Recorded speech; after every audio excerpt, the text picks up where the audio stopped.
یہ جو آیا ان بیردک السلام، ان بمعنی کیف ہے، معنی یہ ہے کہ اس سرزمین میں سلام کہنا کیسا ہے جس میں سلام کہنا متعارف نہیں ہے، یعنی یہاں لوگ جو ہے وہ سلام نہیں کہتے، یعنی یہ کہتے ہیں وَكَأَنَّهَا كَانَتْ بِلَادَ كُفْرٍ اور كَانَتْ تَحِيَّتُهُمْ بِغَيْرِ السلام، یا تو وہ بلاد کفر کی جگہ تھی یا پھر ان کا تحیہ یہ سلام سے علاوہ کوئی چیز تھی، ملتے وقت جو وہ بولتے تھے، تو اس واسطے انہوں نے تعجب سے کہا۔ یہاں پہ لکھا ہے وَفِيهِ دَلِيلٌ عَلَىٰ أَنَّ الْأَنْبِيَاءَ وَمَنْ دُونَهُمْ لَا يَعْلَمُونَ مِنَ الْغَيْبِ إِلَّا مَا عَلَّمَهُمُ اللَّهُ، کہ انبیاء علیہم السلام اور اولیاء کرام غیب نہیں جانتے مگر وہ جو اللہ تعالیٰ ان کو دیتا ہے، تو یہ یعنی الا ما علمہم اللہ سے عطائی علم غیب کا اس بات کیا، تو یہ یعنی تقسیم ذاتی اور عطائی کی کافی پہلے سے آ رہی ہے، تو یعنی حضرت خضر علیہ السلام کا علم کتنا زیادہ تھا اس کے باوجود انہوں نے یہ پوچھا۔ پھر کہتے ہیں وَالْخِضْرُ وَإِنْ كَانَ نَبِيًّا فَلَيْسَ بِرَسُولٍ بِاتِّفَاقٍ، کہ خضر علیہ السلام کے بارے میں پہلا تو یہ آپ نے اختلاف پڑھا کہ وہ نبی ہیں یا نبی نہیں ہیں، ولی ہیں، تو کہتے ہیں کہ اس میں تو یہ تھا کہ ترجیح اس کو ہے کہ وہ نبی ہیں، تو کہتے ہیں وَإِنْ كَانَ نَبِيًّا فَلَيْسَ بِرَسُولٍ بِاتِّفَاقٍ، یعنی اگر نبی ہیں تو ان کے رسول نہ ہونے پر اتفاق ہے کہ وہ نبی ہیں، وہ رسول نہیں ہیں۔ وَالرَّسُولُ أَفْضَلُ مِن نَبِيٍّ لَيْسَ بِرَسُولٍ، اور وہ رسول اس نبی سے افضل ہیں جو صرف نبی ہیں، رسول نہیں ہیں، اور جو نبی بھی ہوں رسول بھی ہوں تو یہ محض نبی سے افضل ہے۔ فَالنَّبِيُّ أَفْضَلُ مِنَ الْوَلِيِّ وَهُوَ أَمْرٌ مَكْتُوبٌ بِهِ عَقْلًا وَنَقْلًا، کہ نبی جو ہے وہ ولی سے افضل ہے، یہ یقینی امر ہے عقل و نقل کے لحاظ سے۔ وَالسَّائِرُ إِلَىٰ خِلَافِ كَافِرٌ، کہ جو اس کی خلاف ورزی کرے وہ کافر ہے، لِأَنَّهُ أَمْرٌ مَعْلُومٌ مِنَ الشَّرْعِ بِالضَّرُورَةِ، کیونکہ یہ ضروریات دین میں سے ہے، یعنی نبی کا ولی سے افضل ہونا یہ ضروریات دین میں سے ہے، اگرچہ یعنی لفظ نبی لفظ ولی میں یہ جہت ہے کہ لفظ ولی کا اطلاق اللہ تعالیٰ پر ہوتا ہے لیکن لفظ نبی کا اطلاق اللہ تعالیٰ پر نہیں ہوتا، مگر جو شریعت میں ولایت یا ولی مخلوق میں جو منصب ہے اس سے نبوت کا افضل ہونا یہ قطعی ہے، اور اتنا قطعی ہے کہ ضروریات دین میں سے ہے، اس واسطے انہوں نے یہ لکھا کہ وَالسَّائِرُ إِلَىٰ خِلَافِهِ كَافِرٌ، یعنی جو نبی کو ولی سے افضل سمجھے وہ کافر ہے، لِأَنَّهُ أَمْرٌ مَعْلُومٌ مِنَ الشَّرْعِ بِالضَّرُورَةِ، یہ بدیہی بات ہے شریعت میں۔ یہ انہوں نے یعنی یہ جو میں پڑھ رہا ہوں اس فتح الباری سے 295 صفحے پر، یہ ہمارے علم کلام میں ہے کہ غیر نبی کو نبی پر فضیلت نہیں دی جا سکتی، اس کو بھی یعنی کفر قرار دیا گیا ہے، یعنی ان پر کسی غیر نبی پر نبی کے مقابلے میں افضل کا لفظ بولا جائے تو اس کو جو روافظ میں عام ہے کہ حضرت علی رضی اللہ تعالیٰ عنہ کو انبیاء علیہ السلام سے افضل قرار دینا یا نبوت کا شریک قرار دینا، اور پھر یہ باتیں آگے نقیبوں اور نعت خوانوں کی طرف نفوذ کرتی ہیں آہستہ آہستہ۔ آگے انہوں نے بڑی کڑوی بحث کی ہے، یعنی حقیقت اور عرف عام میں تصوف کے لحاظ سے کہتے ہیں ذہب قوم من الزنادقات الى سلوک طریقۃ تستلزم حدم احکام الشریعت، کہ زندیق لوگوں میں سے ایک قوم سلوک کے طریقت کی طرف گئی ہے، وہ طریقت جو احکام شریعت کو منہدم کرنے کو مستلزم ہے۔ یعنی ایک تو تصوف طریقت جو ایک بہت بڑا سبجیکٹ ہے، مرتبہ ہے اور شعبہ ہے، شریعت کی کیفیات پر مشتمل ہے، اور اس کے ائمہ ہیں، ان کی تعلیمات ہیں، ان کی کتابیں ہیں۔ لیکن ایک جو ہے وہ زنادقہ ہے، جو یعنی اس علم کو کالے الفاظ کے ساتھ تعبیر کرتے ہیں اور لغو قرار دیتے ہیں۔ فقالو، وہ زنادقہ کہتے ہیں، انہ یستفاد من قصۃ موسیٰ والخضر علیہ السلام ان الاحکام الشرعیۃ العامۃ تختص بالعامۃ والاغبیاء، کہ یہ جو شرعی احکام ہیں یہ غبی لوگوں کے لیے ہیں اور عام لوگوں کے لیے ہیں، یہ وہ زنادقہ کہتے ہیں۔ وَأَمَّا الْأَوْلِيَاءُ وَالْخَوَاصُ فَلَا حَاجَةَ بِهِمْ إِلَىٰ تِلْكَ النُّصُوص، معاذ اللہ، کہ جو خواص ہیں ان کو ان نصوص کی کوئی ضرورت نہیں ہے، یہ ان کا قول ہے۔ بل انما یراد منہم ما یقع فی قلوبہم، یعنی وہ جو آج بھی کچھ کہتے ہیں کہ وہ ساری دل کی بات ہے، یہ ظاہری اعضاء کو بٹھانا، اٹھانا، جھکانا، اس میں کیا پڑا ہے، معاذ اللہ۔ تو وہ کہے کہ بل انما یراد منہم ما یقع فی قلوبہم، کہ شریعت یعنی بندے سے یہی اس چیز کا ارادہ کیا گیا کہ وہ دل صحیح رکھے۔ وَيَحْكُمُ عَلَيْهِمْ بِمَا يَغْلِبُ عَلَىٰ خَوَاطِرِهِمْ لِصَفَاءِ قُلُوبِهِمْ عَنِ الْأَقْدَارِ وَخُلُوِّهَا عَنِ الْأَغْيَارِ، تو شریعت یعنی ظاہر جو احکام شریعت ہے اس پر تنقید کرتے ہیں وہ زنادقہ۔ تو قال القرطبی وهذا القول زندقۃ وکفر لأنه انکار لما علم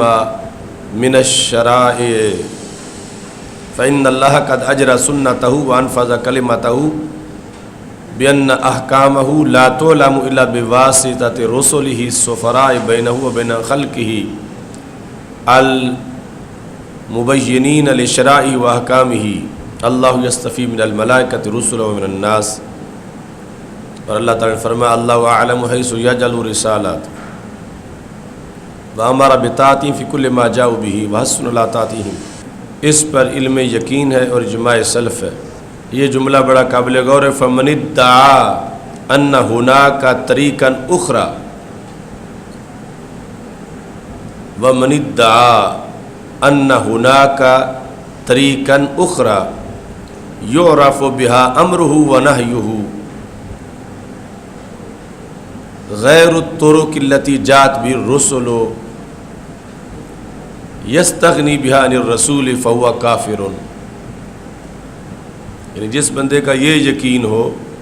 کہ رب کے امر اور نہی کو معلوم کرنے کا اور بھی کوئی طریقہ ہے، اس طریقے سے ہٹ کر جو طریقہ نبی لائے ہیں، اور بھی کوئی طریقہ ہے آج یعنی اللہ تعالیٰ سے رابطہ کر لے کہ کیا کام کرنا ہے کیا نہیں کرنا، اوامر اور نواہی کے لحاظ سے، اور اس شریعت کو قرآن و سنت کو چھوڑ دے،